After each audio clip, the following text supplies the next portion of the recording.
Muy bien, veamos entonces, cuando hablamos de cáncer de cervix, hablamos de NIC, tenemos que hablar de la historia natural, que es que luego de la infección por algún virus de alto riesgo, el 90% va a tener un aclaramiento espontáneo y alrededor del 9 al 10% va a ser una infección persistente.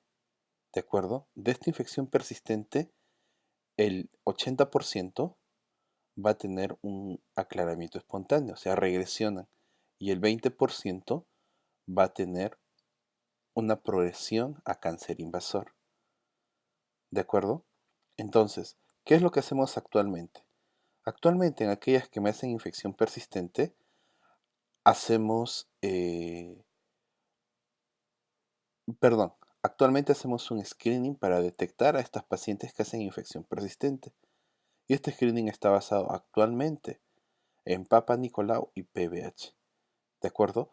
Entendamos que hace 5 años el screening estaba basado en Papa Nicolau. Actualmente el screening y el manejo está basado en PBH. ¿De acuerdo? Entendamos, una cosa es screening y otra cosa es diagnóstico. Los estudios de screening actuales, estándares, son PBH y Papa Nicolau. ¿De acuerdo? El estudio de diagnóstico es la biopsia. ¿De acuerdo? El diagnóstico, el estudio diagnóstico, el gold estándar, es histológico. Pero cualquier biopsia, no. La biopsia tomada del mejor lugar. ¿Y cómo aseguro que estoy tomando la biopsia del lugar correcto, del mejor lugar, a través de una colposcopía? Por tanto, el gol estándar en el diagnóstico del NIC va a ser la biopsia con guía colposcópica. ¿Correcto? Repitiendo un poquito, entonces el PBH va a infectar la capa basal del epitelio cervical y esto va a alterar la maduración de este epitelio. Y si el PBH se integra al ADN del huésped, esto va a condicionar la formación de un tumor, ¿de acuerdo? La progresión a cáncer. ¿Está bien? Y para que esto ocurra tiene que haber una disrupción, el ingreso y la infección del PBH hacia las células basales. ¿De acuerdo? Cuando hablamos de factores de riesgo, lo más importante es la edad de la primera relación sexual y el número de parejas sexuales, tanto en hombres como en mujeres. ¿De acuerdo? Uno les decía, la edad de la primera relación sexual es importante. ¿Por qué? Porque tenemos una zona expuesta de células basales, que es un tipo especial que se llama células de reserva. ¿Ya? Y cuanto más joven es la mujer, más células de reserva hay. Tal es así que si comparamos las mujeres que tuvieron relaciones sexuales antes de los 21 años, estas tuvieron 1.5 veces, perdón, comparada con las mujeres de 21 años o más, las mujeres que tuvieron relaciones sexuales antes de esta edad tuvieron 1.5 más riesgo de tener NIC o cáncer. ¿De acuerdo? Y si esta relación sexual fue antes de los 18 años, tuvieron 2 veces más riesgo. ¿Cómo se explica esto? Es lo que les decía. Las células de reserva, que son estas células rosaditas acá, son células totipotenciales. Vamos a hacer un paréntesis. A ver, una observación. Si partimos del hecho de que el PBH solo infecta células basales, ¿cómo rayos ocurre un adenocarcinoma? Porque las células glandulares son epitelio cilíndrico. Ah, la respuesta es, la célula de reserva se infectó, que es una célula totipotencial, y esta célula se diferenció a células cilíndricas, o sea, epitelio glandular, o a células escamosas, o sea, epitelio escamoso. ¿De acuerdo? Poliestratificado. Entonces, eso es lo que ocurre. Y cuanto más joven la mujer, esta brecha de células de reserva es mayor.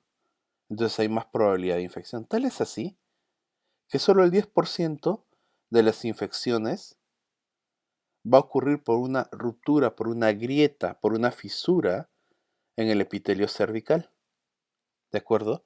Y el 90% de las infecciones va a ocurrir a nivel de esta unión, ¿sí? De estas células de reserva. ¿Qué más es importante entender? La andría, ¿sí? Hay mujeres que encuentran el amor de su vida muchas veces, ¿de acuerdo? Entonces, comparado con tener una pareja, hay 2 veces más riesgo si las mujeres tuvieron 2 parejas. Y hay 3 veces más riesgo si tuvieron 6 o más parejas. ¿De acuerdo? Y el hombre es importante porque hay mujeres que tienen cáncer de cervix y solo han tenido una pareja en su vida. Sí, el hombre es importante. ¿Ya? Esto es solo para mostrar algunas tendencias, ¿ya? Ustedes van a observar que algunos P no son estadísticamente significativos. ¿De acuerdo? Pero veamos. Esto es básicamente para el estudio postmarital, ¿ya? Entonces, si el hombre es infiel, hay 2.5 veces más riesgo en el hombre casado de que su esposa tenga cáncer de cervix, ¿sí? Para el soltero no es estadísticamente significativo. ¿Qué significa esto? Bueno, el tema es que el soltero tiene parejas sexuales por poco tiempo, mientras que el hombre casado puede ser infiel, pero siempre va a volver con la misma mujer, ¿de acuerdo? Porque está casado. Y esa mujer se va a convertir en su víctima, ¿sí? ¿Qué más? ¿El número de parejas sexuales es importante? Sí, si el hombre casado tuvo más de 3 parejas sexuales, su esposa va a tener 3.8 veces más riesgo de hacer cáncer. Y si el hombre soltero tuvo más de 3 parejas sexuales, su novia, su enamorada, va a tener 2.3 veces más riesgo de tener cáncer. ¿De acuerdo? La relación con las prostitutas no es estadísticamente significativa. ¿De acuerdo? Y la historia de enfermedades de transmisión sexual, esto se evalúa básicamente en hombres solteros. También incrementa el riesgo en 1.8 veces. ¿De acuerdo? Entonces, esto es importante. El número de parejas sexuales, tanto en hombres como en mujeres, es importante. ¿Ya?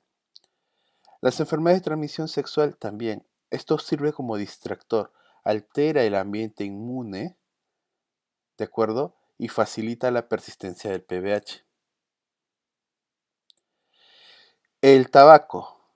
El tabaco contiene mucho cadmio. Esto va a bloquear la acción de la célula presentadora de antígeno, por lo tanto no se da la respuesta inmune contra el PVH. Y por lo tanto el PVH persiste. ¿De acuerdo? Los estados de inmunosupresión. El modelo típico para inmunosupresión en estos casos es el VIH. Y vamos a observar. Mire, comparado, ¿sí?, con ser VIH positivo o negativo para infección por PVH. Las mujeres que tienen VIH tienen 2.37 de odds ratio, ¿de acuerdo? Ahora, el odds ratio es equivalente al riesgo relativo si es que la prevalencia de la enfermedad es menor al 10%. Por lo tanto, si asumimos que la prevalencia de NIC es de entre el 4 y el 8 y el 7%, entonces son equivalentes al riesgo relativo. ¿De acuerdo? Entonces podríamos decir que es 2.37 veces. ¿Ya? ¿Qué más es importante? Miren, si vemos si hay una infección única o si hay una infección múltiple. En el inmunocompetente da lo mismo, el riesgo es el mismo si la mujer tiene un PVH o tiene múltiples PVHs infectando el cervix. Mientras que en el inmunosuprimido, en el paciente con VIH, si hay más PVHs infectando a la mujer, hay más riesgo. ¿De acuerdo? Esa es la diferencia. ¿Ya? Y si usa terapia de reemplazo, perdón, terapia antirretroviral, entonces miren, el riesgo disminuye, pero continúa elevado. ¿De acuerdo? Nuevamente, a más PBH, más riesgo. ¿Sí? ¿Qué más? Miren, es importante también ver la regresión. Normalmente en pacientes sin VIH, ¿ya? El 76% de las lesiones va a regresionar. En las pacientes con VIH, solo el 46% regresiona. ¿De acuerdo? O sea, regresionan menos. Y la progresión también es igual. Hay el doble de progresión cuando la paciente tiene VIH que cuando no tiene VIH. Y esto es estadísticamente significativo. En pacientes tratadas, hablamos de recurrencias. Bueno, la tasa de no recurrencia en una paciente con VIH es del 60%. La tasa de no recurrencia en un paciente sin VIH es del 90%. ¿De acuerdo? La tasa de recurrencia en la paciente VIH tratada por NIC va a ser del 40%, 4 veces más que en la paciente sin VIH. Continuemos. Y el CD4 es importante, por supuesto. Miren, en pacientes con CD4 menor de 200 que fueron tratadas, la tasa de recurrencia es 5 veces más. Y en pacientes que no fueron tratadas, ya la tasa de progresión es de 7 veces. ¿De acuerdo? Entonces, nuevamente, recordemos, cuando hablamos de NIC, hablamos de una alteración de la maduración y hablamos de PBHs. ¿Qué PBHs? Los alfa 5, alfa 6, alfa 7 y alfa 9. ¿De acuerdo? Recordemos que los genes que causan cáncer van a ser E6 y E7. ¿De acuerdo? E6 bloquea P53 y vuelve a la célula inmortal. Y E7 bloquea el gen RB y hace que la célula se multiplique indiscriminadamente. Muy bien, doctores, un saludo. Cuídense, esto es todo.